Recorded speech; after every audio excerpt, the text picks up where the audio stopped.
goes and we're doing for the challenge. 1, 2.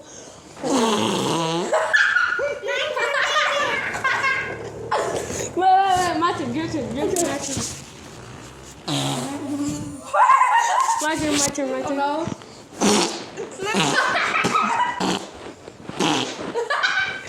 Is that loud?